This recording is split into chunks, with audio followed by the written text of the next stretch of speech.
If you need to fix your life before it's too late, this Jordan Peterson advice is going to change your life. I've watched just about every video he's ever made, and these are the top 10 takeaways that will get you unstuck in life. But I will warn you, you need to stay to the end, because if you miss even one of these, it might be the one that's holding you back and you won't be able to achieve everything that you deserve. There's no cutting corners to fixing your life. Number one, stand up straight with your shoulders back. So interesting, because it means that if you're willing to turn around and to stand up, stand up straight and face the darkness like fully, what you discover at the darkest part is the brightest light.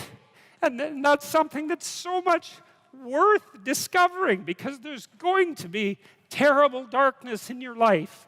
And it's going to make you cynical and bitter. And it could easily be that you're just not looking at it enough. Because if you looked at it enough and you didn't shy away and you brought everything you had to bear on it, you'd find that there was more to you than there was to the horror. This idea is essentially that if you face life's challenges head on without fear, or at least with bravery and with confidence, with your head up and your shoulders back, it makes them much easier to overcome. It's when we shy away from difficulty, when we cower in fear and give up, that the darkness of trials and life begin to take over. And there's an analogy here that paints a perfect picture for this. Most animals in a snowstorm will hide away, bunker down, but there's one animal, the buffalo, that does something really interesting. Instead of hiding away and running from the storm, they walk straight at it. They face it head on, and they do this instinctually because they know that if they walk towards the storm and they walk straight through it head on, they'll get through it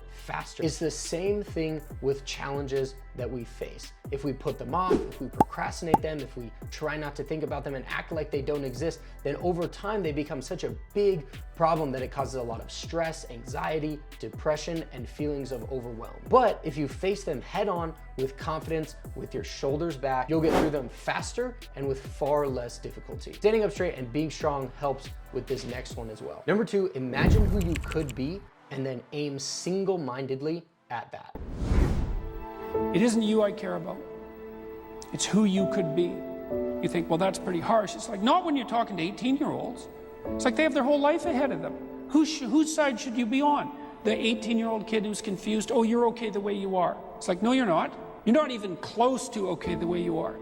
You haven't even started. This doesn't apply just to young 18-year-olds. It's never too late to better yourself and better your life. And if you take this idea to imagine who you could be without limits, imagine who you want to be. Who do you dream to be, and what is your dream life, and who are you in that dream life? Then you aim single-mindedly at that idea with purpose, with passion, and with a relentless mindset that will make you unstoppable. Protect yourself. Learn how to stand up. Make yourself a force in the world. We know that people have an indomitable, divine spirit. Well, how do you call that forth? Well, by challenging it. It's not going to come out without that. You're not going to be who you could be without pushing yourself to your limit. Because why would you be? You have unlimited potential, but you have to be willing to face that adversity head on. Attack it relentlessly, single-mindedly, and never give up until you've conquered whatever it is in front of you. And something that will help you attack single-mindedly is number three. Compare yourself to who you were yesterday, not to who someone else is today. I stopped comparing myself to other people. So I stopped comparing what I didn't have to what other people had. I left that off the table. And then I started to reward myself for improving over what I was yesterday. And that's profound change, because it means that you actually get your reward structure transformed. And that's a big deal, because that's your source of positive emotion and enthusiasm, encouragement, all of that. So now you can start to encourage yourself for genuine improvement. And it's also pragmatically extremely intelligent, because incremental improvement repeated is virtually unstoppable. And that's like the hallmark of behavioral therapy.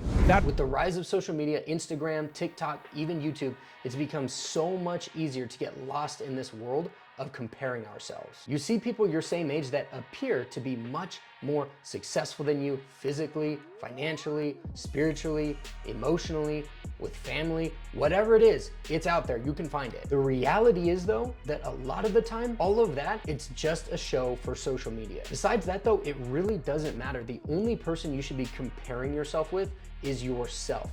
Who you were yesterday compared to who you are today. Or even who you were a month ago or a year ago to who you are now and what progress you've made. You can't get stuck comparing yourself with other people, who they are, where they're at, what they've accomplished, because they're on a completely different path than you. You probably don't even want the same things, and so why would you compare yourself with someone else if they don't even want the same outcome as you? You have different backgrounds, different experiences, different habits. Everything is completely different. It's not even comparable. So bottom line, don't compare yourself to other people, only to yourself. And this goes hand in hand with number 4, look at yourself before you start blaming others.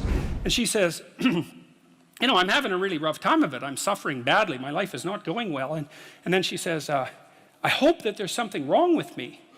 And the psychiatrist says, well, what the hell do you mean by that? And she says, well, here's how I look at it. There's either something wrong with the world, and I'm just in it, and that's how it is. And then, like, what am I going to do about that? Because it's the whole world. Or maybe I could be fortunate, and there's something wrong with me that's causing all this unnecessary suffering. And if I could just set it right. I could learn, and I could set it right. There are 2 options when dealing with misery and unhappiness. Option number 1 is to blame outside external forces over which you have 0 control, or take responsibility for yourself over which you have absolute control and fix it. In fact, the only thing you ever truly have control over in this life is yourself and the choices that you make. And this concept may seem daunting or overwhelming to some people, but in reality, it's empowering. This is one of the fastest ways to take back control in your life. By looking at yourself first, you take power away from externals and give it back to yourself, again, whom you have 100% control over, so that now you have the power to choose and change your life. And I'm glad you made it all the way here, because number 5 is very powerful. Take time to appreciate the good things in life. Mosey over and let you pet her if she was feeling like it that day. And you know, you have to look for those little bit of sparkling crystal in the darkness when things are bad. You have to look and see where things are still beautiful and where there's still something that's sustaining. And you know, you narrow your time frame and you be grateful for what you have, and that can get you through some very dark times. There is always beauty around you. You just have to look for it. And there are always things to be grateful for, but you just have to look for them. There's a concept called frequency illusion, which is where when you learn something new, you start to see it everywhere. Now, in reality, the things that you're starting to see were already there to begin with. You just didn't notice them. And it's the same thing with seeing the good in life. You can create a confirmation bias in yourself to see all of the bad in life or all of the good. But whatever it is that you're looking for, I can guarantee you this, you will find it. Just like number 6, what we can learn from lobsters. So these creatures engage in dominance disputes, and I think dominance is the right way to think about it, because lobsters aren't very empathic and they're not very social, and so it really is the toughest lobster that wins. You know, and what's so cool about the lobster is that when a lobster wins, he flexes and gets bigger, so he looks bigger, because he's a winner. It's like he's advertising that. And the neurochemical system that makes him flex is serotonergic. And this idea of hierarchy takes us back to our first point. Stand up straight with your shoulders back. Jordan Peterson goes on to explain that as we open up our body physically, the chemicals change in our brain. And the same way, if we introduce new chemicals, we begin to open up our body as well. So it works both ways. And I like to apply this to small wins that we can achieve every single day, because as we stack up wins, we gain more confidence, which allows us to win more. So just as Jordan Peterson talks about with the lobsters, and when they battle another lobster and they win, they start to see themselves higher up in the overall hierarchy of their society. And that's the same thing for us. When we stack wins, not necessarily in battle with other people, but just wins over habits, over actions, over the things that we accomplish and do every single day on a daily basis and a weekly basis and throughout our entire life, we begin to see ourselves as we accomplish those things on a higher scale of the hierarchy. And as a result of that, you start to feel better about yourself. You open yourself up even more and get more confident, and all of that allows you to win even more consistently. Now, before we get into the last ones, the last one being the most important, there are 3 things that you need to specifically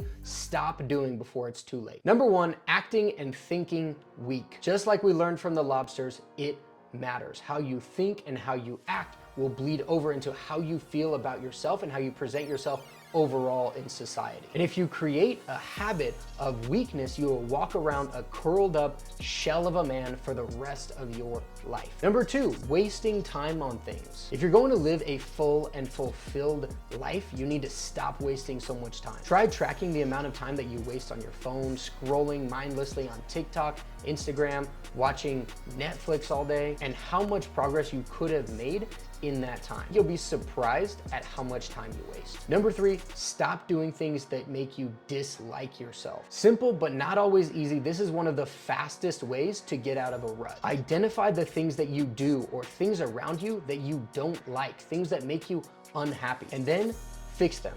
This is something that Jordan Peterson talks about extensively. Now let's continue on to the good stuff. Number 7, tell the truth or at least don't lie. Tell the truth or at least don't lie. And originally that rule was just tell the truth. Have you ever met someone that you know for a fact, if you ask them, they will not lie to you? They're pretty rare and hard to find these days. Telling the truth is important. And Jordan Peterson goes on to talk about how lying constantly will over time cause you to believe your own lies, and it will change you because you've been practicing deceit for a long period of time. And so if you practice that long enough, you become overall a deceitful person, and it becomes part of who you are. Telling the truth is also important with yourself, not just with other people, because most people don't even believe the words that they say to themselves. Oh, I'm gonna wake up at 5 o'clock in the morning tomorrow.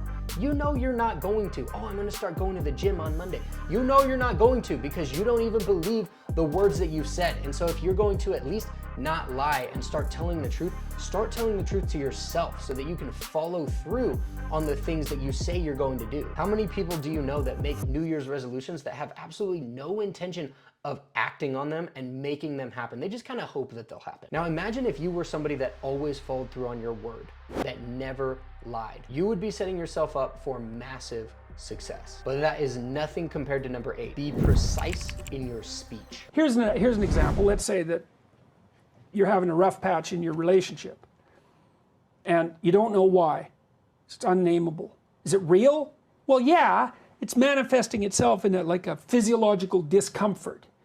Then you talk about it and you name it. It's like it goes from this blurry thing that's kind of potential, it goes snap, and then it's this thing, right? And then that's a horrible thing. It's like a little poisonous thing. And if you can't name it, what that means is that you're telling yourself that you're so terrified that you can't bring your attention to bear on it. And that makes you're the loser instantly. If it's so terrifying that you cannot face it, it's won. You know, it's interesting because just in the political sense, I think Jordan Peterson goes on to talk about how being able to name things and articulate them takes the chaos, the fear, the overwhelm out of them. There's nothing worse than something that is unspeakable. Oh, what you did was unspeakable. So if we talk about it, if we name it, if we put words to it, all of a sudden it becomes not quite as bad. And this is something that he talks about. When we are unable to articulate things, the only place that it has to dwell is in your mind. And your imagination is almost always going to make bad things even worse than they are in reality. So if you can speak about it, articulate something that happened or how you feel about something, then it becomes real and it becomes much easier to handle. Speaking of handling emotions and speech, those go right into number 9. Work hard on your relationships. And they start looking for excitement and adventure otherwise. Well, you can't do that. You have to prioritize the relationship. Like my observation clinically has been for a couple to maintain their relationship without it deteriorating, they have to spend 90 minutes a week together talking about their lives, about how the house is run, about what they've all been doing to keep their stories caught up, right? That's not really even that much. No, it's not. It's not. It's not that much. Yeah. But and which is a good thing. You can actually do it. If you want a good, strong, and long-lasting relationship, you need to work hard at it. So many people just give up, stop trying, stop focusing on the relationship, and just let things kind of fade away to the background. You start to grow apart, you get bitter and resentful. One of the best things that I've heard about this is that love itself is an action word. It's a verb. And so in order for you to have the feeling of love for someone, or from someone even, you need to act in love. I'm talking about simple things that show your partner that you love them. Doing the dishes, cleaning up the house, buying them a gift, spending quality time with them, showing them affection, making one-on-one time for them, and being present for it, listening intently. All of these things are actions, and by doing them, not only will they feel the love coming from you, but you will start to feel more love towards them. But it takes work, man. It's not always easy making time, but it is worth it. Now for the last piece of advice from Jordan Peterson, and arguably the most important. Number 10, be grateful in spite of your suffering. And you might say, well, my life is so horrible. What do I have to be grateful for? And I would say that's, for better or worse, that's still a form of blindness, right? I mean, people can have very, very difficult situations, can be in very, very difficult situations. And it's in those difficult situations where the search for gratitude becomes something that is by necessity deeper and more difficult. But that doesn't mean it's not appropriate.